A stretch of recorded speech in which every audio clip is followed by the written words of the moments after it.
Apex committee के उनका flight के कारण थोड़ा लेट हो गए हैं, डॉक्टर एच.एस. गुप्ता जी होता है और निश्चित रूप से 2-3 वर्षों में सामाजिक और आर्थिक व्यवस्था के सभी क्षेत्रों में जम्मू कश्मीर प्रशासन ने अनेक प्रयासों को आगे बढ़ाने की कोशिश की, उन्हें नए आयाम दिए हैं और उसके केंद्र बिंदु में सामान्य नागरिक की आशा, अपेक्षा और आकांक्षाएं कैसे पूरी हो सकती है, इस पर विशेष ध्यान दिया है। जम्मू कश्मीर का भविष्य कैसे बेहतर हो सकता है, परिवर्तन को कैसे व्यापक बनाया जा सकता है। ढेर सारी स्कीम्स पिछले 3 वर्षों में 5 अगस्त 2019 के बाद माननीय प्रधानमंत्री जी के नेतृत्व में प्रारंभ की गई, लेकिन मैं आज 3 प्रमुख स्कीम्स का जिक्र करूंगा जो अभी 2 दिन पहले एडमिनिस्ट्रेटिव काउंसिल की बैठक में हमने स्वीकृत किया। पहली योजना जो है वो एग्रीकल्चर और एलाइड सेक्टर को लेकर के है। आप सबको मालूम है कि मोटे तौर पर जम्मू कश्मीर की 70% आबादी कृषि और इससे संबंधित सेक्टर से जुड़ी हुई है, उनकी आजीविका भी है और उसी पर वो आश्रित है। लगभग 13 लाख परिवार हैं जम्मू कश्मीर के जो agriculture, horticulture, animal husbandry, dairy, अनेक इस तरह की जितनी लाइन एक्टिविटी है उसमें जुड़े हुए हैं। एक नई सोच और नई व्यवस्था के लिए अनेक महत्वपूर्ण नीतियां बनाई गई। किसान भाइयों की आमदनी बढ़ाने के लिए अनेक निर्णय लिए गए और माननीय प्रधानमंत्री जी ने जो एक लक्ष्य रखा था किसानों की आमदनी दुगनी करना, अनेक योजनाएं भारत सरकार चला रही है, आप सब जानते हैं, उसका लाभ भी हमें मिला है। तो मुझे खुशी है कि चाहे वो केसीसी का मामला हो या किसान सम्मान निधि का मामला हो, 100% सिचुएशन करने में हमें सफलता मिली और प्रशासन की जो नीतियां आई हैं माननीय प्रधानमंत्री जी के कारण उसका परिणाम धीरे धीरे दिखने लगा है। और अगर मैं आमदनी की बात करूं तो आज 18,918 रुपये मासिक आय हमारे किसान भाइयों की हुई है, जो पंजाब हरियाणा को छोड़िए तो शायद कोई और राज्य मुकाबला हमसे नहीं कर पा है। एग्रीकल्चर तथा एलाइड सेक्टर की गाड़ी 3 वर्षों में ट्रैक पर आ गई थी, लेकिन उसे अभी और रफ्तार देने का समय था और उसे इसकी जरूरत महसूस की जा रही थी। मैं उस नई योजना पर आगे भी थोड़ी देर में आपसे बात करूंगा, लेकिन उसके पहले जो एग्रीकल्चर और एलाइड सेक्टर में जो कुछ महत्वपूर्ण निर्णय और कुछ उपलब्धियां हमारी हैं उनका मैं जिक्र करना आवश्यक समझता हूँ। पिछले 3 वर्षों में एग्रीकल्चर एवं एलाइड सेक्टर की ज्यादातर स्कीम में कैपिटल इन्फ्यूजन पहले की तुलना में 2 गुना से ज्यादा बढ़ाया गया है। 2019 के पहले जो कैपिटल इन्फ्यूजन था उसकी तुलना में 2 गुना से ज्यादा बढ़ाया गया है। वो हार्टिकल्चर हो, लाइव स्टॉक डेवलपमेंट हो, डेयरी में व्यापक परिवर्तन के लिए नई स्कीम शुरू करने का हो मामला हो, 2500 हेक्टेयर जमीन पर हाई डेंसिटी प्लांटेशन करने का मामला हो, 320 हेक्टेयर एप्पल तथा 2400 हेक्टेयर ट्रॉपिकल फ्रूट्स भी उसमें शामिल है। 11 सीए स्टोर, 3451 डेयरी यूनिट स्थापित की गई हैं।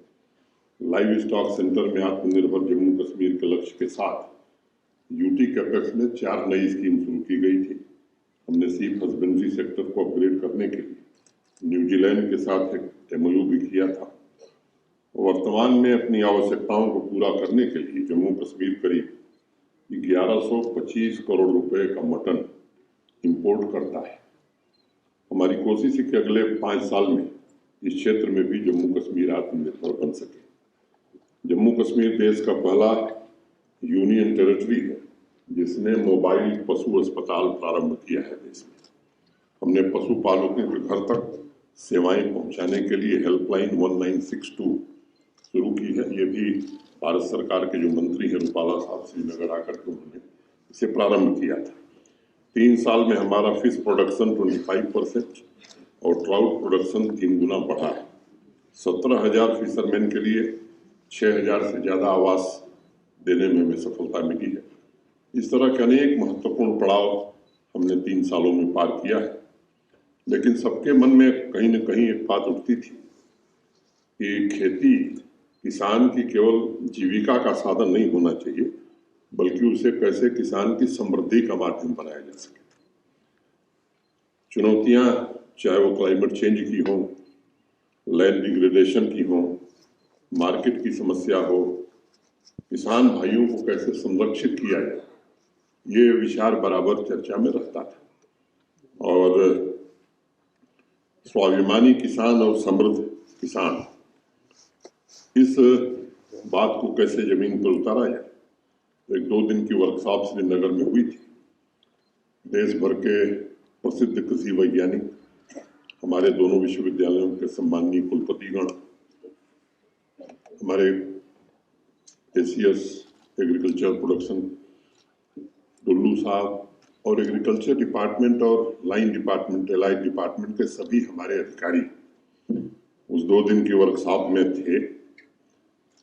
और मैं ये कह सकता हूं कि बड़ी शिद्दत और बड़ी मेहनत से काम करके हमने अनुरोध किया था। उसके चेयरमैन डॉक्टर मंगला राय साहब थे कि एक तो मिशन बना के हमको दे दीजिए जल्दी से जल्दी, जो हम आने वाले 4-5 साल में इम्प्लीमेंट कर सकें, और एक विजन जो लंबे काल तक जम्मू कश्मीर को आगे ले जाएगा। और मुझे बहुत खुशी है और मैं हृदय से अपनी ओर से जम्मू कश्मीर प्रशासन और जम्मू कश्मीर के नागरिकों और किसानों की ओर से विशेष रूप से इस पूरी समिति का हृदय से अभिनंदन करना चाहता हूं, आभार व्यक्त करना चाहता हूं कि पूरा समय दे करके, सारा काम धाम छोड़ करके इस रिपोर्ट को बनाने में इन लोगों ने जो मेहनत की है, मैं समझता हूं कि इसकी जितनी भी तारीफ की जाए वो कम है। और निश्चित रूप से इसके कारण जम्मू कश्मीर में एक बड़ा बदलाव आने वाला है। एग्रीकल्चर और एलाइड सेक्टर में कुल 29 इंटरवेंशंस इन समिति ने प्रपोज किए हैं। उसके आउटपुट और आउटकम को भी बहुत ही गंभीरता से देखा गया है। जब एक श्रीनगर में हम लोग थे, सेक्रेटेरिएट में बैठक हुई जिसमें एपेक्स कमेटी के सभी सम्मानित सदस्य भी थे, चेयरमैन साहब भी थे। इन लोगों ने मैं भी था, चीफ सेक्रेटरी भी थे, डुल्लू साहब भी थे, हमारे और भी वरिष्ठ अधिकारी थे। एग्रीकल्चर और एलाइड सेक्टर के सभी हमारे सीनियर ऑफिसर्स उस बैठक में मौजूद थे। उस दिन बहुत विस्तार से नहीं, लेकिन संक्षेप में मैं कहूँ कि जो उसका मूल तत्व था वो इन लोगों ने हम लोगों को समझाया और उसे प्रशासनिक स्वीकृति और वित्तीय स्वीकृति हम लोगों ने दे दी है। 5 साल में 5,013 करोड़ रुपए इन 29 परियोजनाओं को लागू करने में हम खर्च करने जा रहे हैं आने वाले समय में। और मुझे विश्वास है कि ये व्यापक योजना जम्मू कश्मीर की के एग्री इकोनॉमी को नई डेवलपमेंट ट्रेजेक्टरी पर ले जाएगा, कृषि उत्पादन को दुगुना करेगा, एक्सपोर्ट में भारी वृद्धि होगी तथा इस सेक्टर को सस्टेनेबल और कमर्शियली वायबल बनाने में सफलता मिलेगी। मैं व्यक्तिगत तौर पर इसे जम्मू कश्मीर की विकास यात्रा एवं ग्रामीण समृद्धि में नए युग की शुरुआत मानता हूं। इस प्रेस कॉन्फ्रेंस के बाद एग्रीकल्चर और एलाइड सेक्टर के समग्र विकास से संबंधित ये 29 परियोजनाएं हैं, प्रोजेक्ट हैं, इनका विवरण आपको उपलब्ध करा दिया जाएगा। लेकिन संक्षेप में मुझे लगता है कि ग्रामीण जम्मू कश्मीर को जो नई ताकत और नया विश्वास इसके कारण मिलेगा, इस अभियान से संबंधित कुछ विषयों पर मैं चर्चा करना चाहूंगा। वर्तमान कृषि उत्पादन मोटे तौर पर 37,600 करोड़ रुपए का है। इन 29 प्रोजेक्ट्स के द्वारा अगले 5 साल में जो समिति ने अनुमान लगाया है। और मैं एक बात कहना चाहता हूं कि बहुत कंजर्वेटिव अप्रोच लेकर के कमेटी चली। मैं इससे सहमत नहीं हूं, लेकिन चूंकि कमेटी ने कहा है इसलिए मैं वही बोलूंगा। कहा कि 65,700 करोड़ रुपए पहुंचाना, बीज से लेकर बाजार तक के तंत्र को मजबूत करना इन इंटरवेंशंस का लक्ष्य है। मैं निजी तौर पर अगर मैं कहूं तो मुझे लगता है कि इससे 10-15 हजार करोड़ ज्यादा ही हमारी आमदनी बढ़ने वाली है, लेकिन चूंकि समिति ने कहा मैं इसलिए फिगर वही कोट करूंगा। 29 प्रोजेक्ट्स द्वारा अगले 5 साल में 1900 नए उद्यम स्थापित होंगे और लगभग 3 लाख के आसपास युवाओं को रोजगार भी मिलेगा। डाइवर्सिफिकेशन के द्वारा अतिरिक्त 1100 हेक्टेयर लैंड पर सैफरन, राजमा, बासमती, काला जीरा, लाल मिर्च जैसी क्रॉप की खेती की जाए। सीड रिप्लेसमेंट का एक बहुत ही महत्वपूर्ण इंटरवेंशन होगा। किसान भाइयों को उच्च गुणवत्ता वाले बीज उपलब्ध कराए जाएंगे। 5,182 नई प्राइवेट और पब्लिक नर्सरी और 44 सीड विलेज स्थापित किए जाएंगे। इसके अलावा जीआई टैगिंग तथा कॉम्पैक्ट वैल्यू चेन की व्यवस्था भी हम सुनिश्चित करेंगे। 1100 हाईटेक ग्रीन हाउस और 3,548 पॉली हाउस स्थापित किया जाएगा और लक्ष्य है कि वेजिटेबल प्रोडक्शन को 19.90 लाख मेट्रिक टन में लगभग 20 लाख मेट्रिक टन से बढ़ाकर 26 लाख मेट्रिक टन हम ले जाएं। मेडिसिनल तथा एरोमेटिक प्लांट कल्टीवेशन के 750 करोड़ रुपए के मार्केट पोटेंशियल को हमें प्राप्त करना है। वैल्यू चेन तथा एग्रीगेशन नेटवर्क के साथ 67,000 मेट्रिक टन सीए स्टोरेज निर्मित किया जाएगा।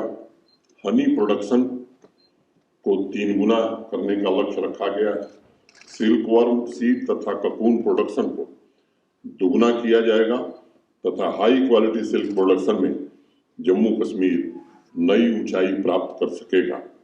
कंडी और रेन फेड बेल्ट के 14,000 हेक्टेयर लैंड पर मिलेट और न्यूट्री सीरियल्स के उत्पादन का लक्ष्य रखा गया है। इसके साथ ही 60 मिलेट प्रोसेसिंग यूनिट भी हम स्थापित करेंगे। एग्रीकल्चर में मैकेनाइजेशन को बढ़ावा देने के लिए 283 नए custom hiring centres, 142 artificial intelligence तथा प्रोसीजन फार्मिंग सेंटर्स स्थापित किए जाएंगे। ऑयल सीड का उत्पादन दोगुना करने का लक्ष्य रखा गया है। 100 ऑयल एक्सट्रैक्शन यूनिट स्थापित की जाएंगी। 300 एफपीओस निर्मित करेंगे जिसमें 3,000 फार्मर्स इंटरेस्ट ग्रुप शामिल होंगे और प्रत्येक ब्लॉक में 60,000 किसान भाइयों को मोबिलाइज करने का भी लक्ष्य रखा गया है। फ्रूट की जो वर्तमान इकोनॉमी है वो मोटे तौर पर 10,000 करोड़ के आसपास है। इसे बढ़ाकर 15,000 करोड़ के ऊपर ले जाने का लक्ष्य रखा है। प्रोसेसिंग सेक्टर को नया सामर्थ्य मिले। 17 जिलों में 7 प्रोडक्ट क्लस्टर स्थापित किए जाएंगे। मिल्क, वॉलनट, मीट, वेजिटेबल तथा बासमती राइस के 5 मेगा क्लस्टर स्थापित करने का भी लक्ष्य है। हर क्लस्टर पर 50 करोड़ रुपए खर्च किए जाएंगे। इसके अलावा 25 करोड़ रुपए की लागत से चेरी का मिडी क्लस्टर तथा 12.5 करोड़ रुपए की लागत से ट्राउट का एक मिनी क्लस्टर निर्मित किया जाएगा। मिल्क आउटपुट को 75% बढ़ाने का लक्ष्य रखा गया है। वर्तमान में जितने मिल्क की प्रोसेसिंग हो रही है उसका 3 गुना से ज्यादा अगले 5 वर्षों में प्रोसेसिंग हो, इसको किया जाएगा। 500 विलेज लेवल कलेक्शन यूनिट और 50 बल्क मिल्क चिलर्स स्थापित किए जाएंगे।